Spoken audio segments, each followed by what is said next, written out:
Good evening. I'd like to commence the September 14th, 2021, 7 p.m. meeting of the Union County Planning Board. Start with a call to order. Start with the Pledge of Allegiance. Don, if you'd be so kind as to lead that, we'll move into a moment of reflection. Pledge allegiance to the United States of America, and to the republic for which it stands, one nation, under God, indivisible, with liberty and justice for all. Thank you. Move on to a moment of reflection.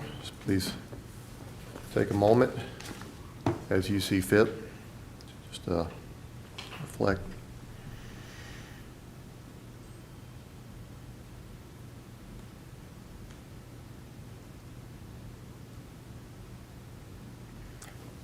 Thank you.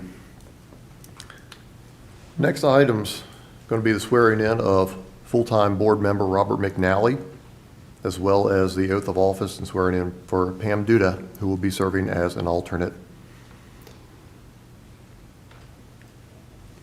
You can just stand up and read that.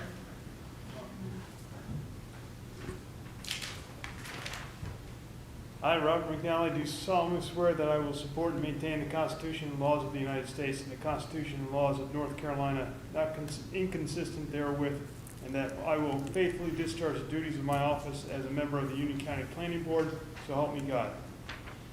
I, Robert McNally, do solemnly and sincerely swear that I will support the Constitution of the United States, that I will be faithful and bear true allegiance to the state of North Carolina, and to the constitutional powers and authority which are or may be established for the government thereof, and that I will endeavor to support, maintain, and defend the Constitution of said state, not inconsistent with the Constitution of the United States, to the best of my knowledge and ability, so help me God.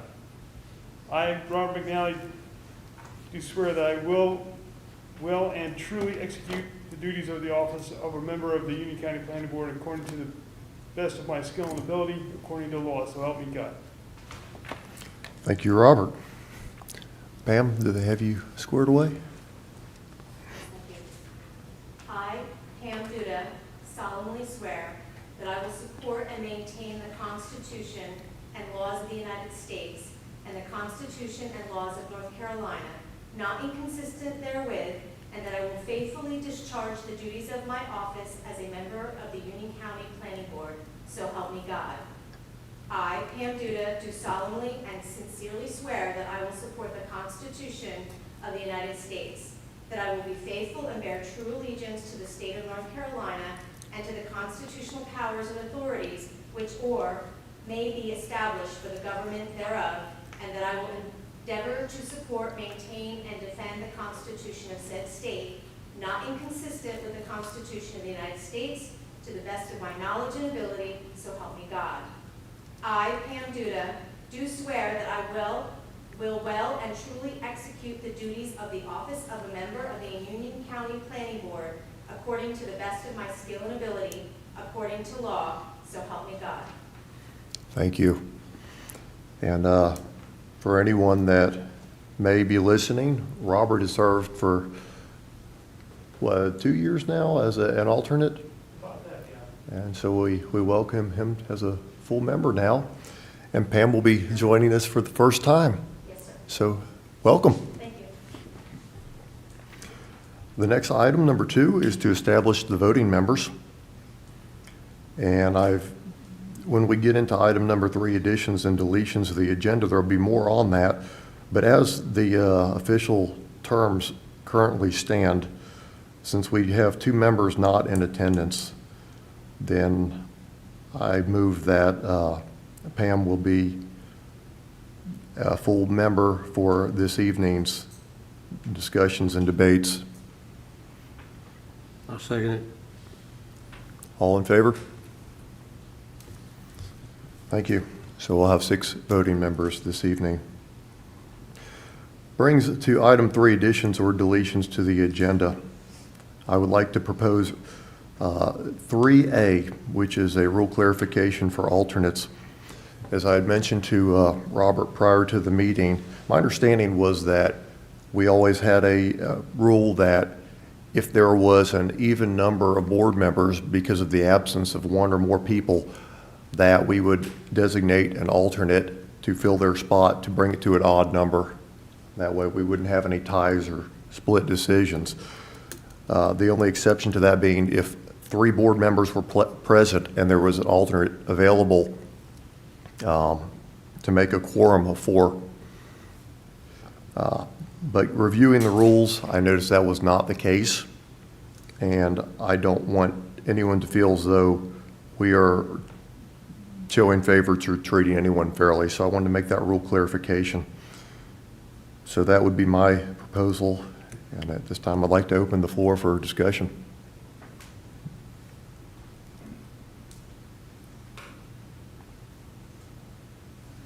Like I said earlier, I thought that was reasonable considering you don't want to have a tie vote in some of these contentious cases that we've had over the time at least that I've been here. So I think it's reasonable. And besides, and being an alternate, that's what I always thought, that there was going to be an even number and I would only serve to make that odd number of people. So. Patrick, any comments? Charlie? I'm fine with that. I don't know exactly how you word it. No problem. Vice Chair. And Pam, let you have the final word. Makes sense to me, common sense, I would agree. Very good. Well, I make a motion that we make official rule clarification in black and white for everyone to be clear on that. I guess before I complete that motion, I believe the way the rules are written so that we have a maximum of 7 voting members. So even if you had all 7 and 2 alternates showing up, you could not designate both alternates as well. Is that the way that it's understood? Okay. Mr. Jensen, please. Sure. So if it's okay, what I would suggest is giving us that direction to go ahead and draft up that change and route it through, all the different processes and bring it back next month for you to officially adopt that change to the rules of procedure. And we'll put that as an early agenda item, so it will then apply to next month's meeting. Excellent. As long as we don't run into any hurdles in legal. But I did sort of briefly run it by legal after our conversation today, and they're going to just take a deeper dive, but it said, on the surface it sounded like a good idea. So hopefully we won't run into any major issues there. Thank you, Lee. Well, we certainly want everything to be fair and clarified. Not a big fan of gray areas myself. So allow me to make the motion, if you will, that we consider that rule clarification for Lee and his staff to work through and provide a agenda item for us next meeting. And that would be, before I do that, I'd like to approve that amendment to the agenda and accept the agenda as amended. Do we have a motion? So moved. Second. All in favor? Thank you. And to that end, I would like to make that motion as 3A. All in favor? Thank you. Move along, item number 5A, the approval of the August 3rd, 2021 meetings, minutes. Has everyone had a chance to review that? Yes.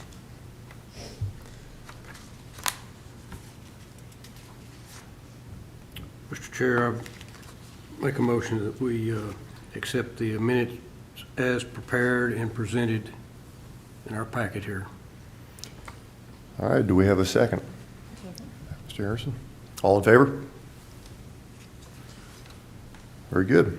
Brings us to item number 6, RZ 2021-005, the Sharon rezoning. Don't know if we have any speakers other than the applicant, but any persons wishing to speak in support or against rezoning must sign in. I don't have a sheet in my possession, so I'm assuming that's not the case. Mr. Jensen. Yes, sir. Oh, it's not-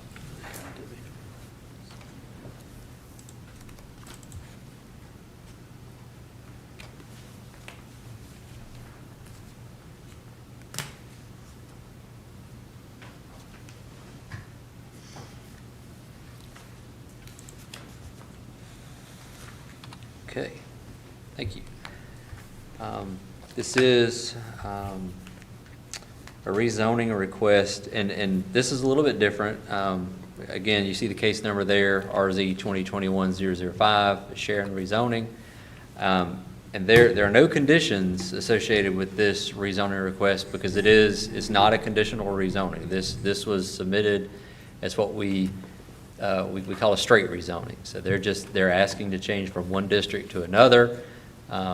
And there are no conditions. We can't ask for conditions. We can have some discussion, but it's just really an up or down vote on the change from one district to another. I know a lot of times, most of the time when these come to you, they're conditional and we can get into some negotiations, but in this case, we really can't.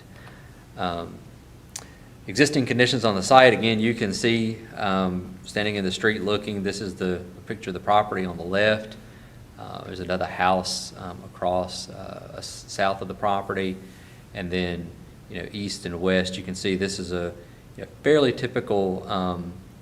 At this point, it's kind of a residential, rural feel to the area. You'll see when we kind of zoom out and look at it a little bit further.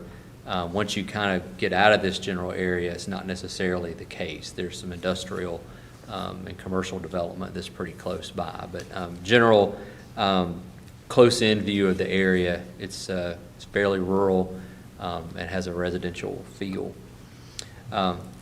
Again, property's highlighted in black on this map, so you can see it is directly adjacent to the town of Indian Trail. So Indian Trail is kind of to the north and to the east, and also Stallings is to the north, to the west, and to the south. So this area is in what we call a donut hole. However, and I'll get into this in a minute, under the comp plan, this was one of the few areas that was excluded from the transition zone, and I'll get into why in just a minute. But this was not included as a transition zone, but it is a donut hole in between Indian Trail and Stallings. The property is considered, it's a fairly large piece of property. There's one house on it, and you can see kind of across the street, there's also a fairly large property with one house. They're both considered to be undeveloped based on or underdeveloped, I'm sorry, based on the future land use plan. And that also goes into why it wasn't included in the transition zones as part of the comp plan. This is a pretty high piece of property, pretty high ground. You've got the Monroe Expressway, as you can see, just to the south. That was completed a few years ago. The closest stream is a little bit to the west. You can see that stream kind of going through there. It goes underneath Beltway Boulevard, and it sort of separates this big field from a factory. And you can kind of see what I was talking about earlier. This area along Cupdoke, Beltway, Union West Boulevard, this is all part of Union West Business Park. So there's lots of industrial development already sort of in that area. And also over on Van Buren, Union Beltway Drive. This is kind of in that Highway 74 corridor and the Monroe Expressway corridor area. So it's lots of existing industrial development. There are some subdivisions close by. I think this is called I think it's Forest Park is the name of that development. It's been there a fairly long time. I remember that development from growing up, actually. So that's been there a while.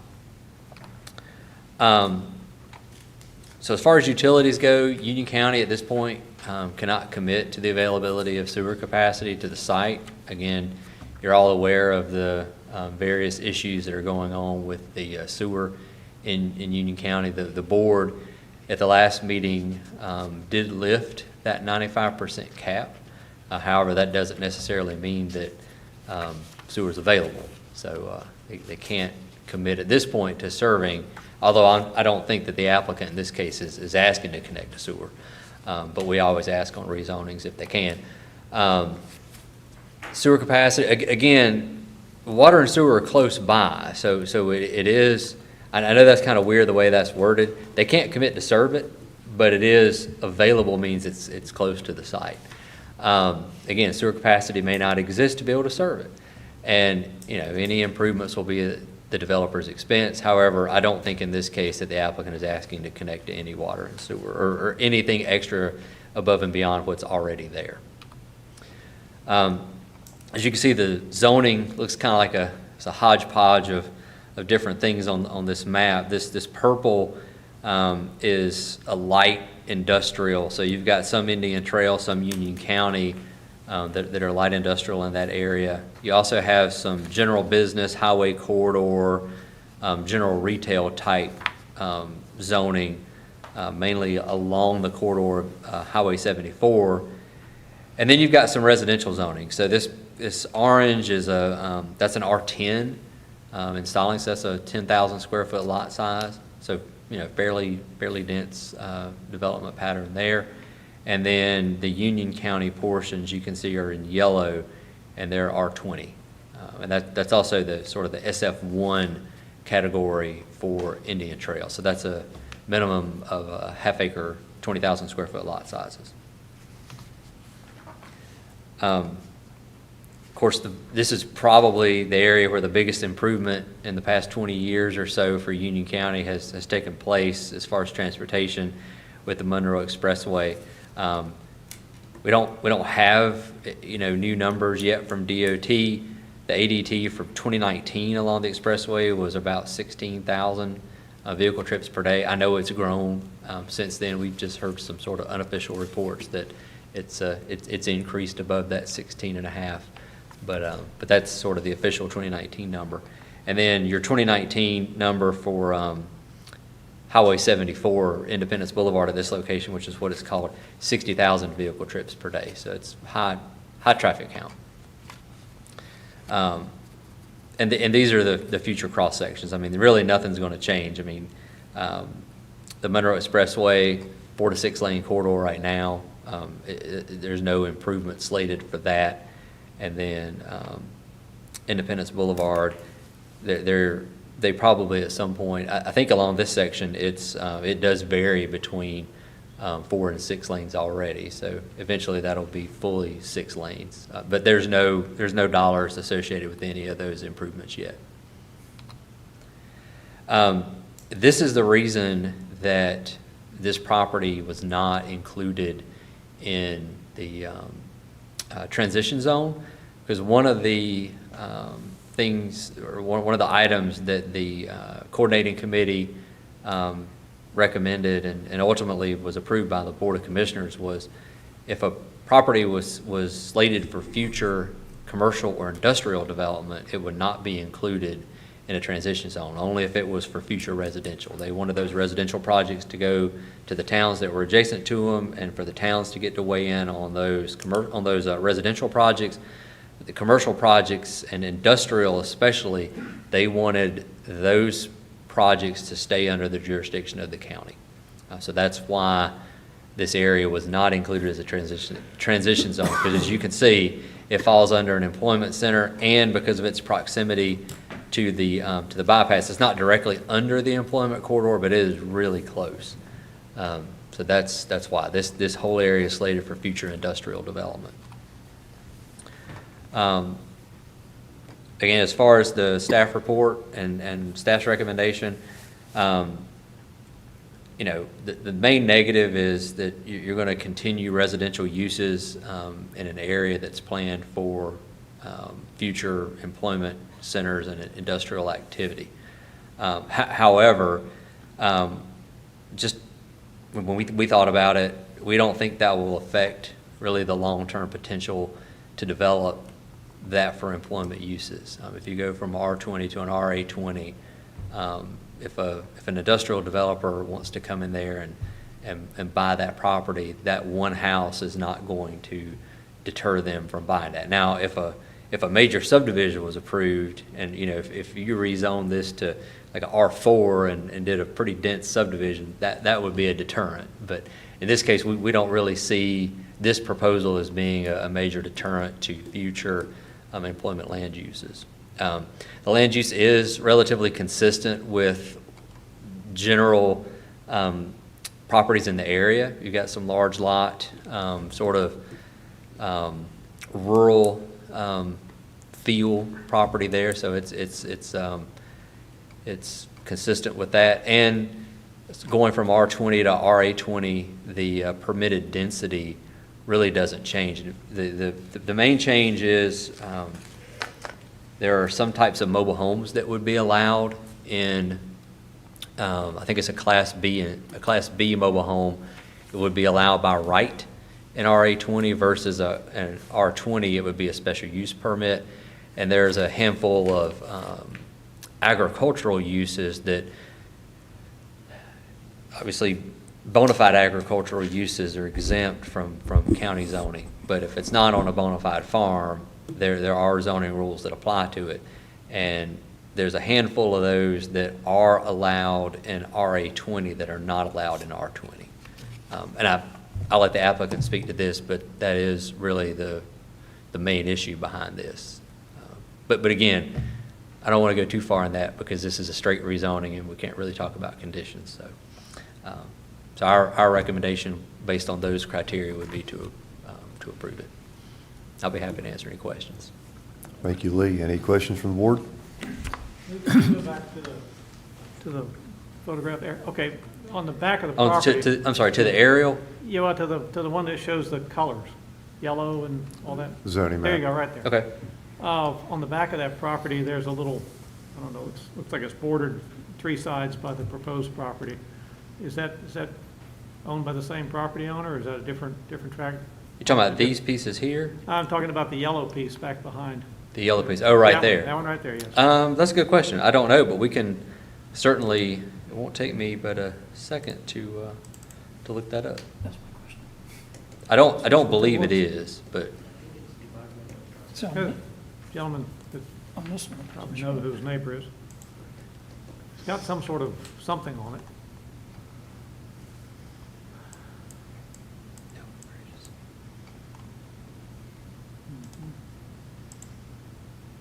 so it's actually owned by the North Carolina Department of Transportation. Looked So like they used it as a mustering yard or something whenever they were building the They- freeway or something. there's actually a lot of these little parcels like this that were sort of left over after DOT.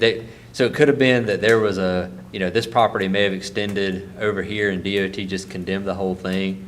And this piece was sort of a sliver that was left over. A lot of times DOT will auction those off, they'll sell them.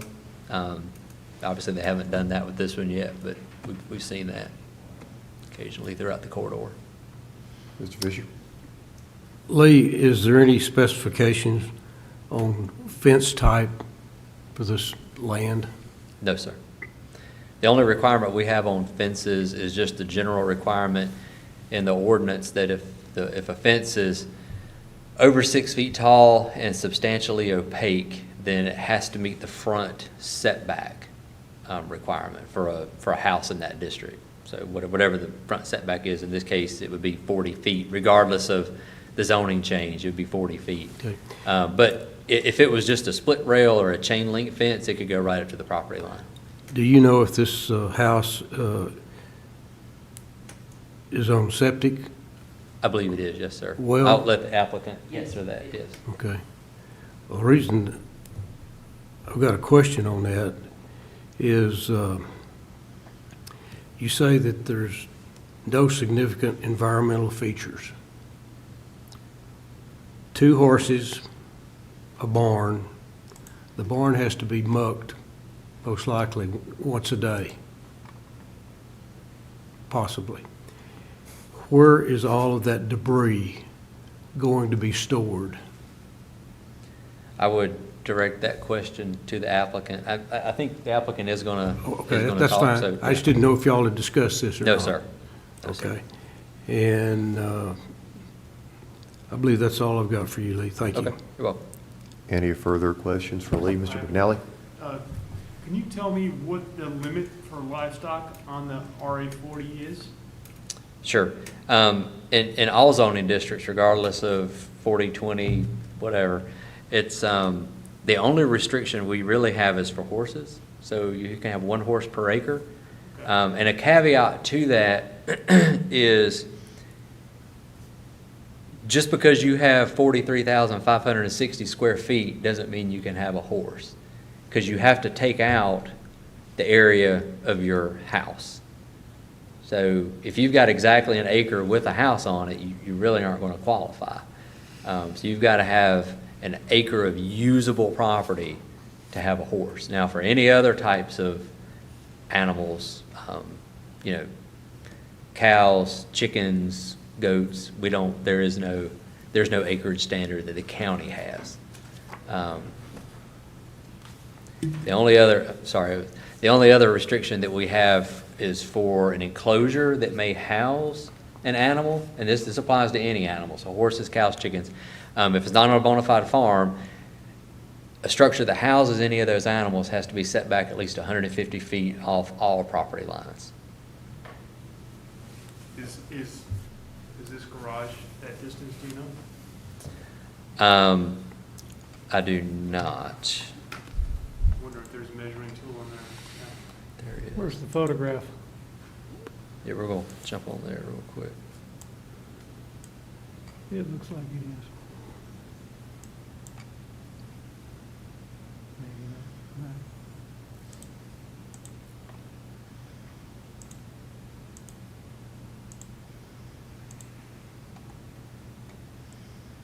No. Looks like the closest property line may be, DOT. so that's 102 right there. Again, that's a quick and dirty measurement, so that would not meet the standard of 150 feet. If the intent was to house the horse in that barn. So there's a barn on the property already? Yeah, there's a little barn.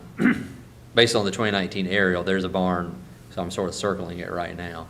Now, again, I don't know the condition of that barn, don't know what's in it. Right. Don't know if it would even be suitable to house an animal, but it looks like you could probably build a barn somewhere on this property that met that requirement.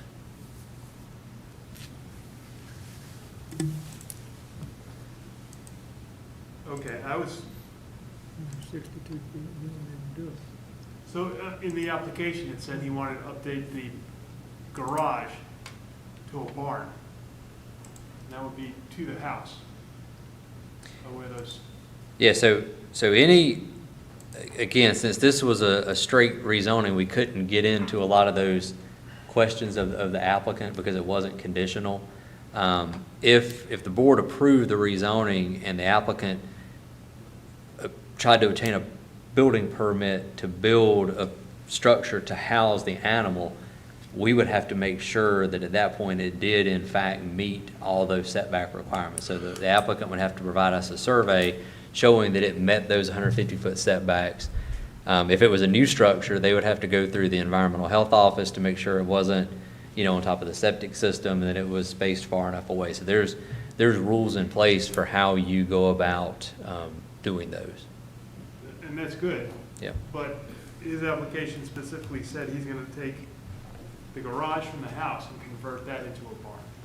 Right, and if he doesn't meet the setbacks, then, again, since there's no conditions on that, if the zoning change is approved, that, whatever's listed in that application, if he said that, that has no bearing on what you would approve, because you would not be approving him being able to use the garage as a barn. You would just be rezoning this to RA 20. And when the applicant came in to say, okay, now I'm ready to convert this to a barn, then they would have to show that it met those setback requirements. And if it doesn't meet it, then you can't put the horse in the structure that doesn't meet the setback requirement. Well, Any other questions for Lee? You said that an RA20 you can have trailers on? Mobile home, yes, sir. You Mobile can have homes? a manufactured home. So if he was to sell this property, somebody could come in and put a whole bunch of mobile homes on there?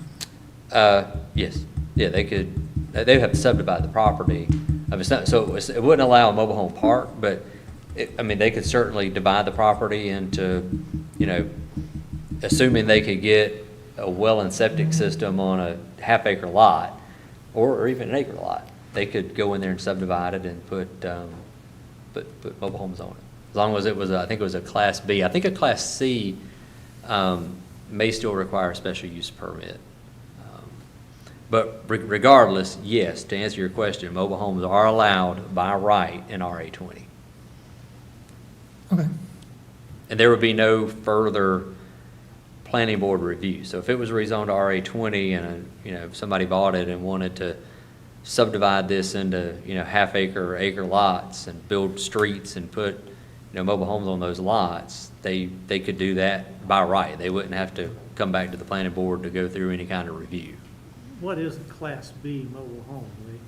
So a Class A is, the easiest way to break this down, a Class A is a double wide or anything above that, because typically double wides have at least vinyl siding, a pitched roof, and shingles.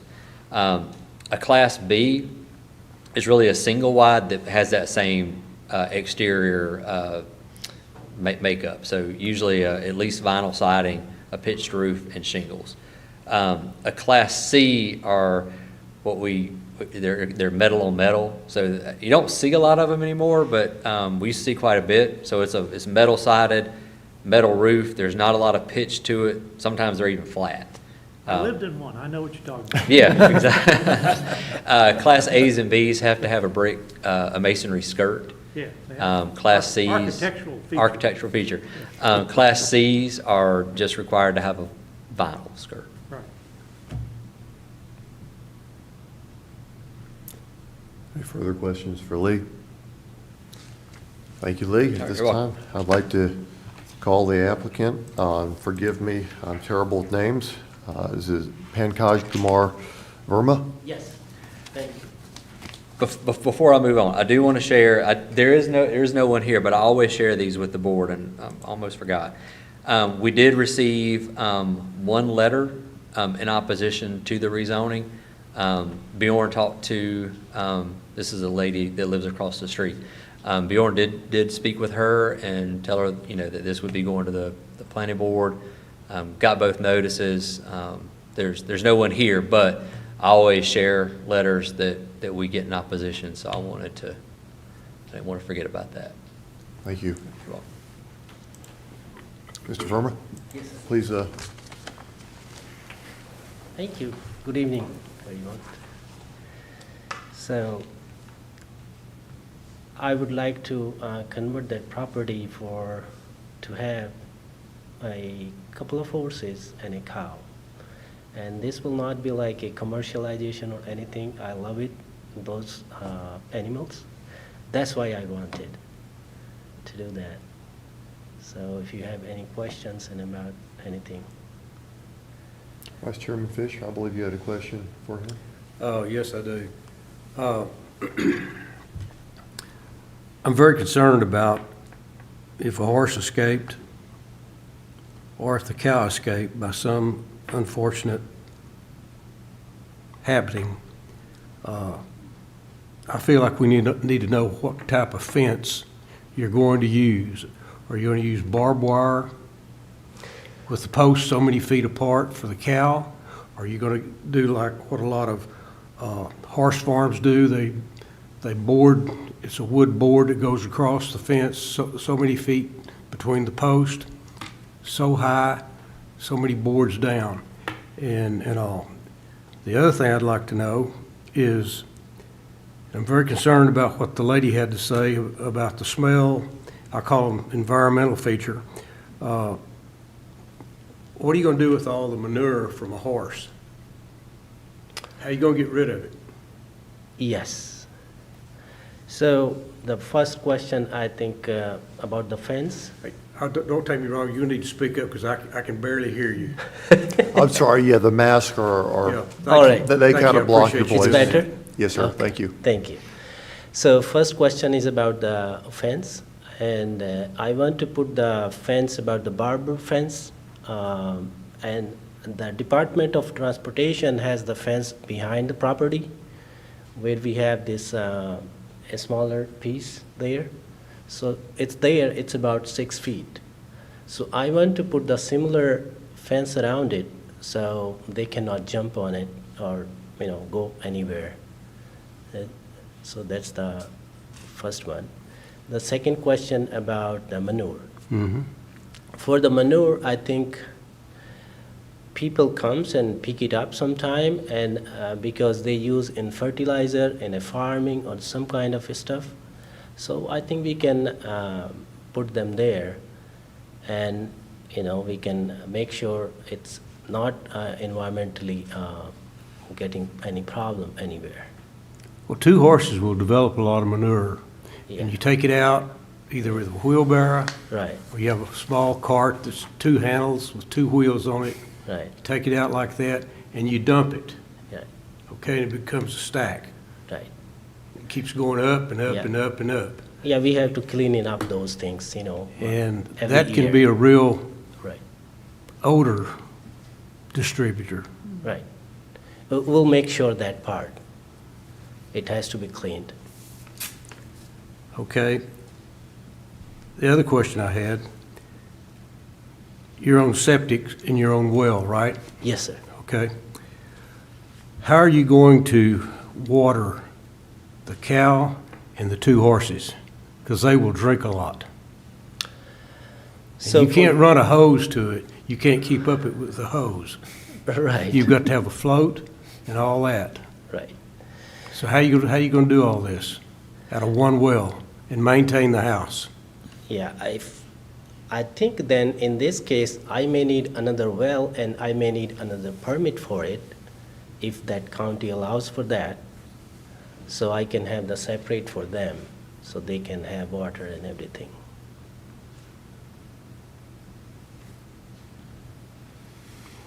Okay. Thank you, Mr. Chair. Any other questions for Mr. Verma? Go ahead, Robert. Yes, sir. Robert? You don't live at the property, correct? Not right now. Or are you planning to? I'm going to use as a secondary property this one. Like, I have another house where I live it, but I will be using just for this purpose, just having the pets there. Okay. And is that barn still on site? Yes, it's like a garage. It's not like a barn. I think earlier it was a barn, but the previous owner used as a garage now. So you're not planning to keep the horses in the garage that's attached to the house? No. Okay. Is the cow going to stay with the horses? That will be, I think we have to build a new barn for it with the different stacks there. So then in this case, yes, but they will not be together, but we have to build a separate house for them.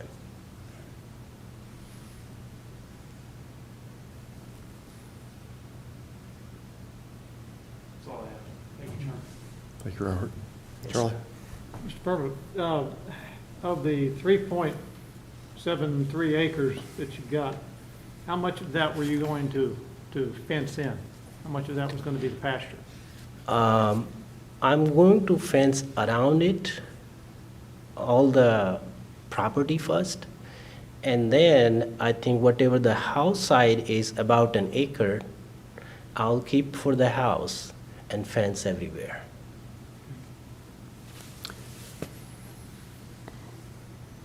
So you'd be fencing in about 2.7 acres, thereabouts? Yes, and back of the property is already fenced. Yes, okay. Yeah.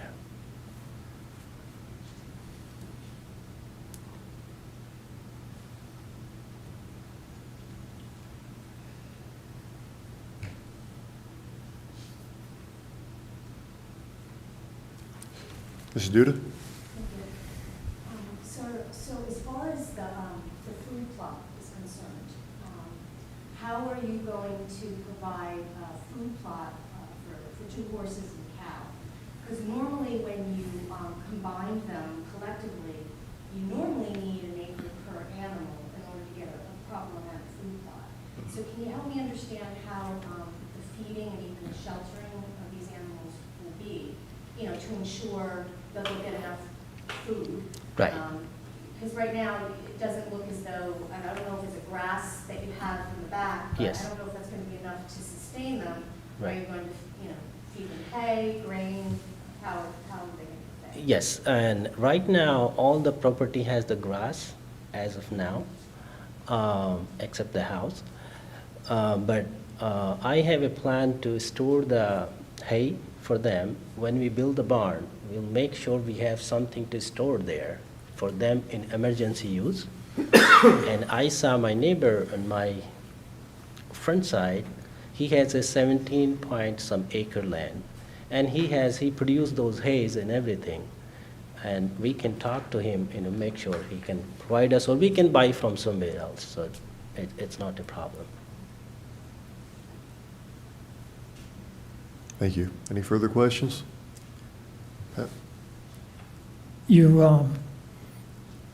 You're not going to be living there, but you can have a cow and 2 horses there? Is that what you said? Yes, Who's going to clean up the pasture? I will be there. I'm not living like nighttime there, but I will be there. Okay. Yeah.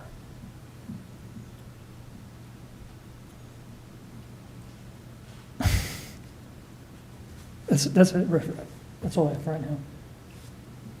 Vice Chairman Fisher. I believe Ms. Duda made a comment about feeding the horses and feeding the cow, okay? I did make a phone call to a gentleman that I highly respect in Waxhaw. His name's Jim Howie, and they have Howie Farms. And the standard that he told me that they have in the state of North Carolina for cows is 1 cow per every acre.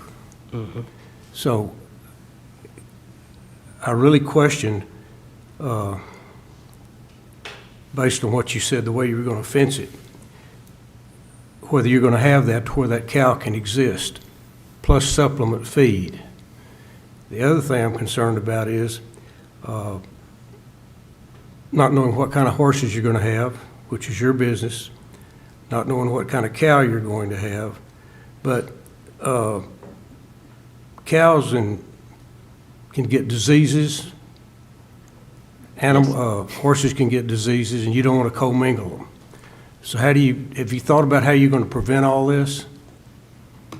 Yes. And let me tell you about my background, actually. Back in India, I'm a farmer. I was a farmer. And we have a lot of cattle there. We have buffaloes, we have horses, we have cows, we have many things there. And I know you were concerned about the disease. So cow gets disease, cow or horse or even man or woman, it's natural. So for them, I think we have to get the guidance from the veterinary doctors and everyone to make sure they are there. And the most important thing is we have to keep the place clean to make sure they don't get anything from there. So I think that's an important point, to have everything barn and everything clean. Then we can prevent the disease for the cows or horses. Okay. Any further So, questions? so you don't have cows or horses right now? No, I don't. You're just buying the property to put them there? I bought this property back in 2017, and now I'm thinking, let me have my, like I had previously, let me have a couple of there, a cow or maybe a horse. I may not have 2 horses, I may have first just a horse, and, try out and how I like it. Well, what happens if you said you want to maybe build another well? drill another well? What happens if you can't? Well, I don't have to do anything then, if we cannot build it. You know, it's depend upon how the process goes, how everything goes, you know. And that would be the same thing with the barn. If the barn isn't far Right. enough off the property lines, then, and you Right, can't build a barn, then Right. you can't house anything. Yeah, I'm not worried about that one. I will rent it out and let it be there. Okay. Yeah. Mr. Verma, a quick question. Since you're not going to occupy the house, will the house be occupied? So I will be there in terms of like in daytime, I work from home, so I will be there all the time on daytime, so I can work from there. And for nighttime, it may be empty. So, but I will be taking care of the house and everything there. I guess my question was just in regards to the well primarily. Obviously, if it was a full household, then you'd be using considerably more water. So my understanding is you're more or less just using whatever water you would use throughout the daytime for your personal use. Yeah, I think I will not use that much. So if we can use that water there, that will be wonderful. And we don't have another well. Thank you. Thank you. Anyone else at this time? Thank you. Thank you so much. Mr. Jensen, I'd like to call you back up. I've got a few questions, and I don't know if anyone else does yet. So there were concerns regarding the odor, the well standards. My understanding is that the county would still have certain standards to maintain. And could you explain as far as how that would go? Should there be a concern among the neighbors with an odor, if that would be, say for example, there was a manure pile that was stacking up, how would the neighbors remedy that should it become an issue? Sure. So if there's a manure pile that, you know, was causing an issue, the best department, I would say, to handle that would likely be environmental health.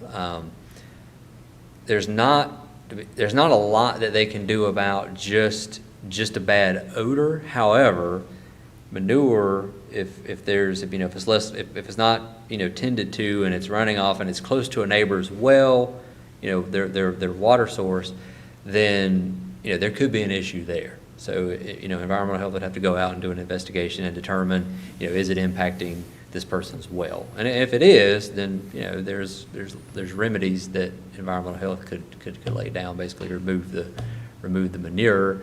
I guess if they've caused a lot of damage, there's probably some further remedies that they could take on that end. If there were any environmental issues, such, you know, there's runoff. There's not a lot of streams close to this, but if that's a state agency issue, but if they were able to trace, you know, any kind of E. coli or chloroform, you know, any kind of bacteria that's running off from manure, if they can trace it back to this point and, you know, verify, yes, it's coming from this, then there's some state rules that kick in that the state could come in and handle. But really, those are the Diener Department of Environment and Natural Resources and the Union County Environmental Health Office would be the two primary, at least to start with, departments that a neighbor would contact. And environmental health would handle any well concerns? Yes. Okay. Just think of all the flies, too. Sure. Mm-hmm. Definitely. Last question I have is in regards to zoning. For a property like this, where I don't know if it, and this is mainly a question for the protection of the applicant, but if you have a property that's not a sole residence, not occupied, as someplace where they're staying essentially, it's almost classified as a business in the sense that if you're only there during the daytime and you're working from there, but you're not actually staying there, are there any concerns that the applicant would have where they may find themselves in afoul of the zoning they're asking for as they're currently applying?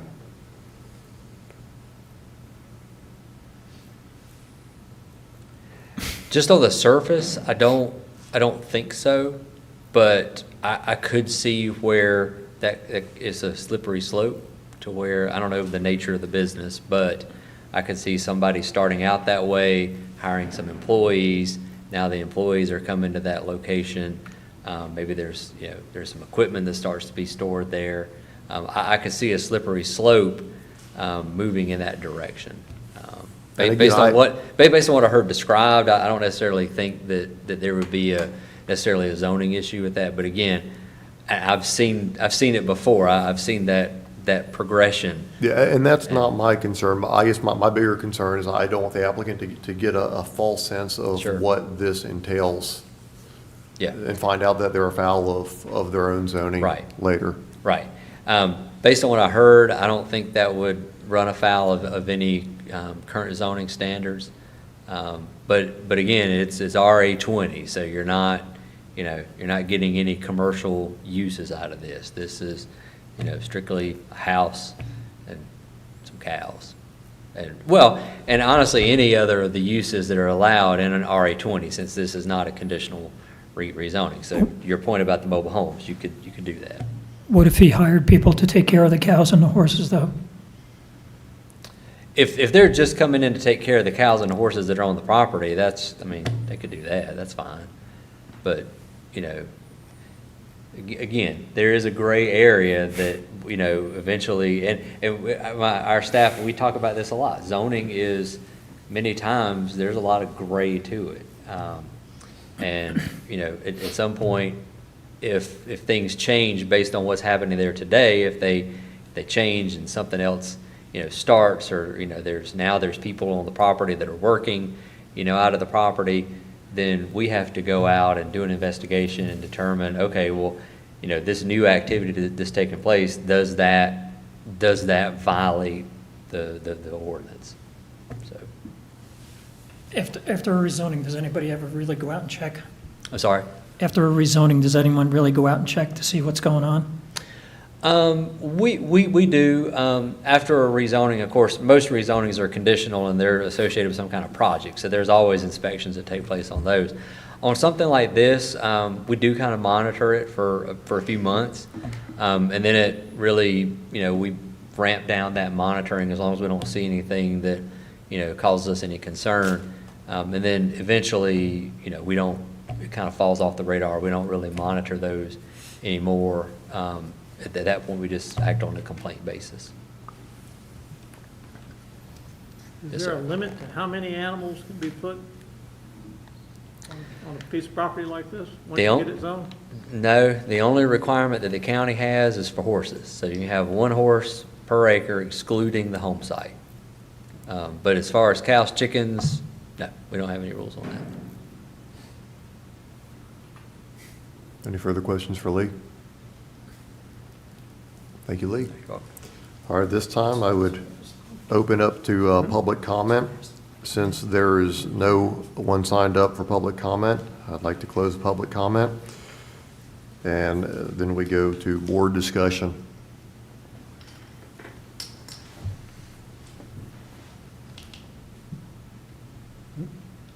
Discussion? Yes, sir. As long as he's got the number of animals on there that he has, I don't think you're gonna have a smell problem. I don't think you're gonna have a manure problem. And he'll be able to water them from his well, provided he gets some sort of a livestock tank to do it. I don't see a problem there. If he wants to increase his cattle herd, it immediately becomes a problem. With 2 horses and then more than 1 cow, because he has to supplement feed in order to give them enough pasture in order to maintain a healthy animal. So I actually don't see a problem with it right now. Yeah, I mean, there's always potential issues, and we've discussed them, but the truth is, you know, it's within the purview of the property. You know, we have to trust that he's gonna take care of the animals and take care of the environmental issues and that sort of thing, and if those things don't come across, it's really not our place to say. That's up to environmental health or the neighbors calling the police, let's say, for animal issues. But as far as we're concerned, it's just rezoning a piece of property. So, Can I ask the applicant a question? Yes, sir. Mr. Verma, when you lived in India, you said you had cows and horses and other animals? Yes, sir. How much acreage did you have when you lived there? Well, we don't have that many acres like we have here, but their setup is different. We have about an acre land there, and there are many cows. But for them, we get all the food from outside. We have, you know, the land outside, so we get everything from outside, and we, you know, cut it there and we feed them. So that different setup there altogether. We cannot have that here, so. Besides, what else did you have besides the horses and the cows? What other animals did you have? Buffaloes. I'm sorry? Buffaloes, Buffaloes? yes. Did you have any chickens or roosters or anything like that? No, No? I don't have those. Do you plan on having buffaloes here? No, That would require a pretty good-sized fence, wouldn't it? Well over 6 feet. But your whole plan is, if everything works out, to have 2 horses and 1 cow? first of all, I will just have one cow, I will just Just to want start off? Yeah, I just want to see, is that okay for me, or someone need more time from me? I could not have all together, but I will try with just one cow or, one horse. Vet bills come with this too, When you have horses, and then, with horses, you gotta have them shoed, Yeah, gotta have their fetlocks cleaned out and everything. Oh, yeah, You yeah. gotta watch them. cleaning up everything, from horses. You have to give them bath and everything, that's a lot of work. Yeah. Yeah, I got that. What do you do for a living? I'm a software developer, I'm sorry? software engineer. Okay. Yeah, so that's my living. I work with the bank. But this is my, I just love it, to have some pet. So it's a pet. Yeah, Are you gonna take it for walks? no, you can't. Thank you. Thank you. Yes, by all means. I'm sorry. Yeah. I have one more question. Sure. I forgot to ask you this previously. That's fine. So as far as, because of course my concern is for the animals as well. So do you plan on establishing the fencing and the living quarters and the setup, like they were asking about, the water and all those, prior to acquiring these animals? Or- Yes. Okay. Yes, So that's you're a, planning on a setup? yes. Before I bring any animal, I have to make sure they have a place to live. They have place to eat. And, they don't go anywhere. So I don't want to bring it. So, Remember, don't forget the vet. yeah, Find a good vet. yeah. Thank you.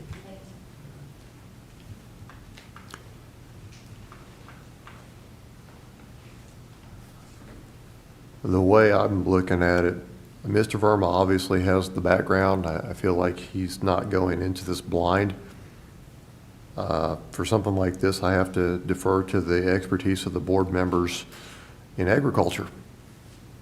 And Mr. Griffith has the background.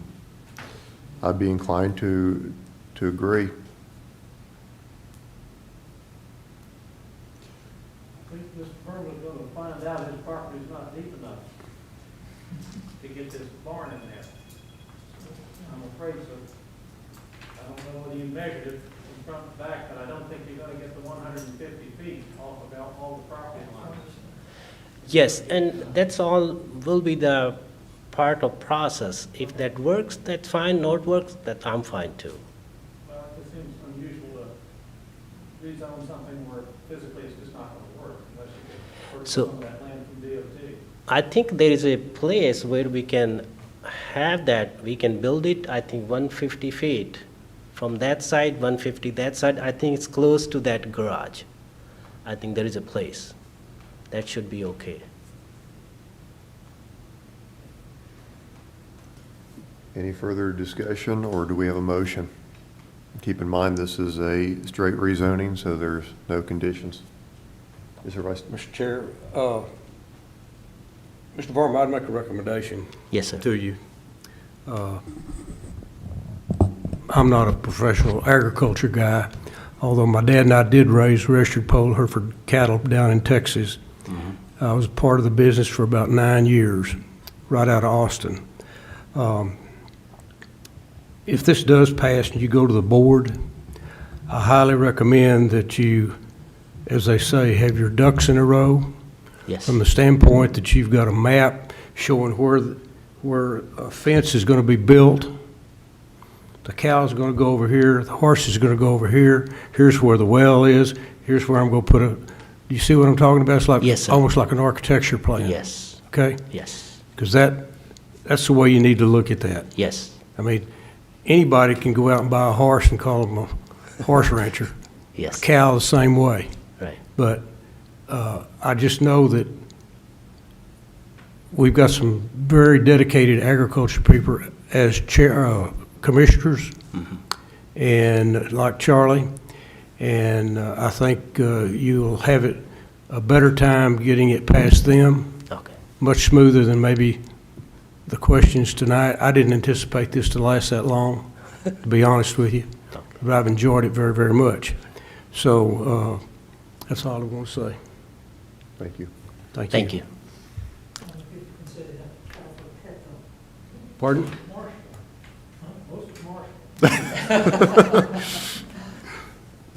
All right, that being said, do we have a motion? I'll make a motion to approve. I second. Any further discussion? All in favor of the motion to approve? Thank you very much. Thank you so much. That brings up item number 7, the planning, or Lee, is there, before we go to item number 7, is there anything you need to let the applicant know about the next step in the process? Yes, so the next step in this process is a public hearing before the Union County Board of Commissioners. That will likely be at the first meeting in October. You'll get a notice in the mail just like you did for this one. So we've sold the neighbors, and make sure you come, speak to the board. They'll conduct that public hearing, and then typically they don't make a decision that night, so likely you'll have a decision sometime in mid-October. Okay. Thank you. You're welcome. All right, thank you, Mr. Jensen. That brings up item number 7, the planning staff report. Yes, sir. I think I touched on this last time. The board considered the comprehensive plan, and they adopted all aspects of it except for 2 items, really 2 items, and they didn't turn those down. They held them out for further research. One of those was the Rural Water Authority, so we are actively researching that issue now. We'll likely present that to the board in a workshop, hopefully soon.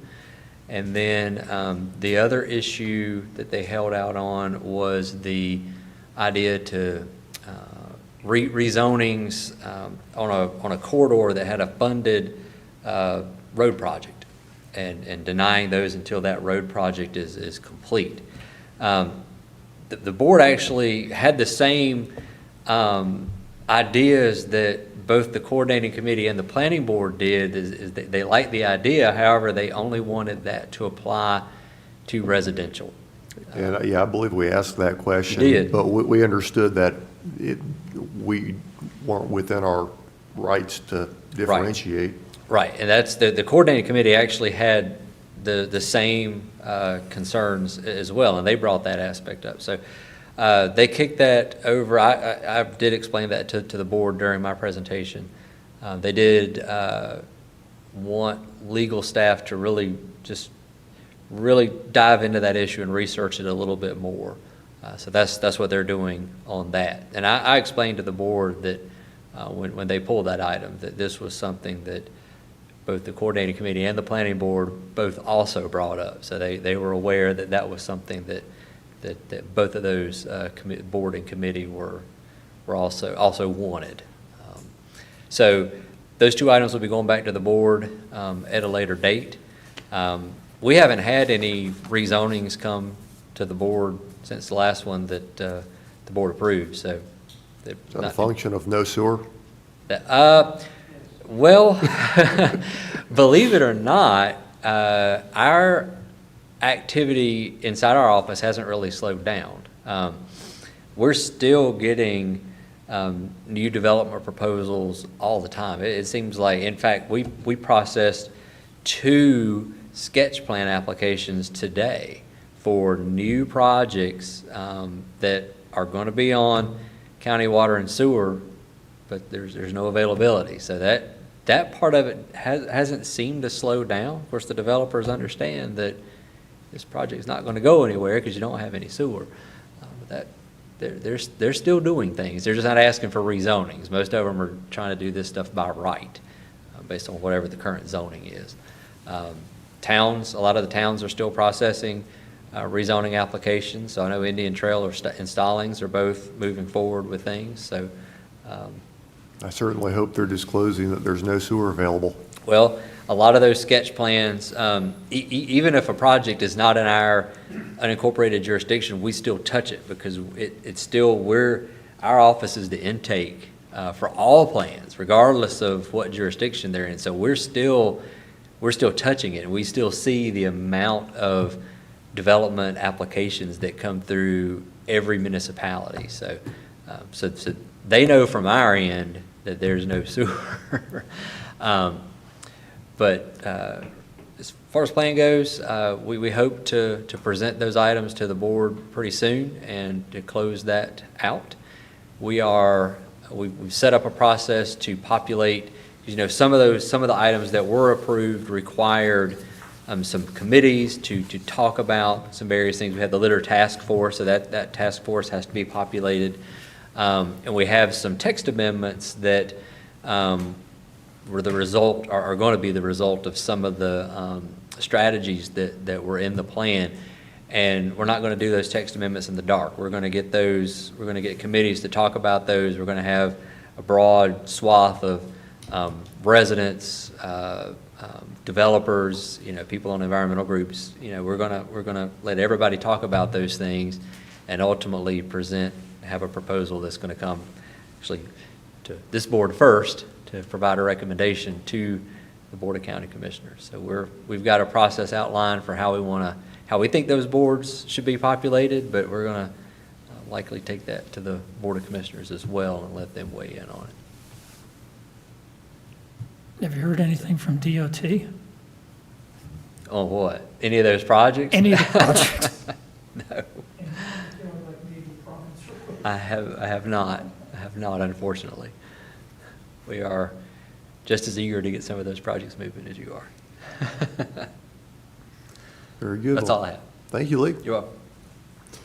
And with that, we bring up item number 8, brief comments.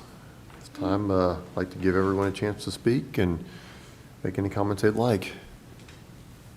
Pam, by all means. First of all, I just want to thank you for giving me the opportunity to serve on the board. I'm looking forward to getting to know all you guys a little bit better and learn more about what's going on in the county. So thank you. I do appreciate Mr. Fisher over there with the recommendation that he had made to the applicant today.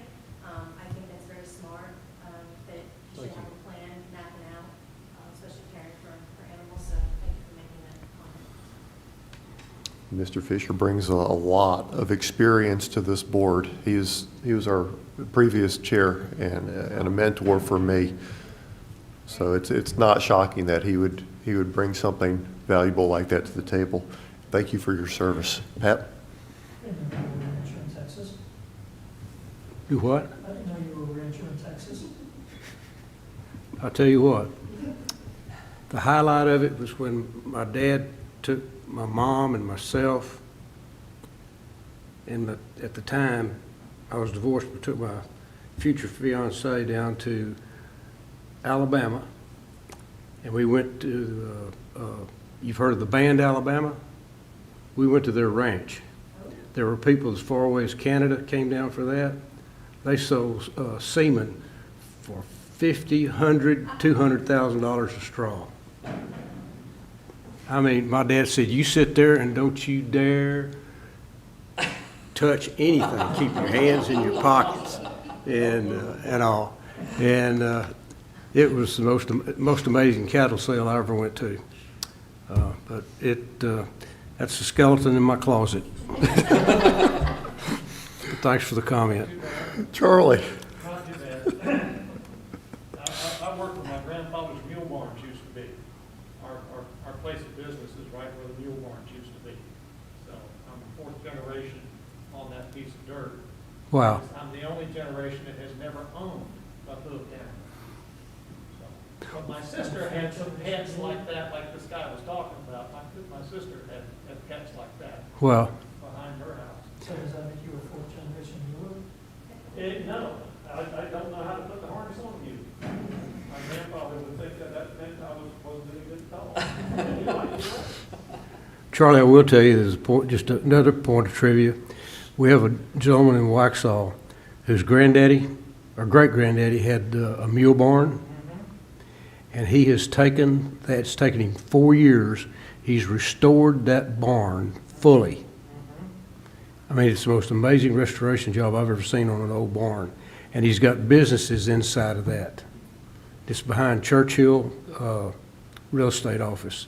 So if any of you are ever over there sometime, you ought to just drive by and see what he did. It's One of got, the oldest buildings in Monroe, in the city of Monroe, is the former livery stable, really? and it's 2-story. Oh, my They goodness. had animals upstairs. Wow. They had a platform and 4 chain falls. It took 4 guys, they put 2 horses, 2 mules, or whatever on this platform, and each of them hoisted up their corner, and they got it up to the 2nd floor, and they kept them up there. It's still standing over near Crow Street. They don't build them like that anymore, do they? He's rebuilding forklifts now, everything upstairs. But, later they put in a real elevator. So, Robert? Mr. Chairman and my fellow planning board members, I appreciate your recommendation to become a regular member. I'm grateful that the Board of County Commissioners approved me, and I also know that I've got big shoes to fill with Everett's passing, so, thank you. Thank you. Vice Chairman? Welcome to the team. Appreciate everybody. All right, well, Staff that you got, all y'all's hard work putting up with all of us up here. my final comments, obviously, welcome. And I do want to thank the folks with the agricultural background that really made this board look good tonight, because I can tell you, if it was strictly myself, I would not have asked the majority of those questions, nor would I have known to ask that. So thank you all for your experience. Probably said more if it hadn't been taped. And that brings up my favorite question of the night. Do we have a motion to adjourn? So moved. All right. All in favor? There we go. Have a good night. Meeting is adjourned. Everybody.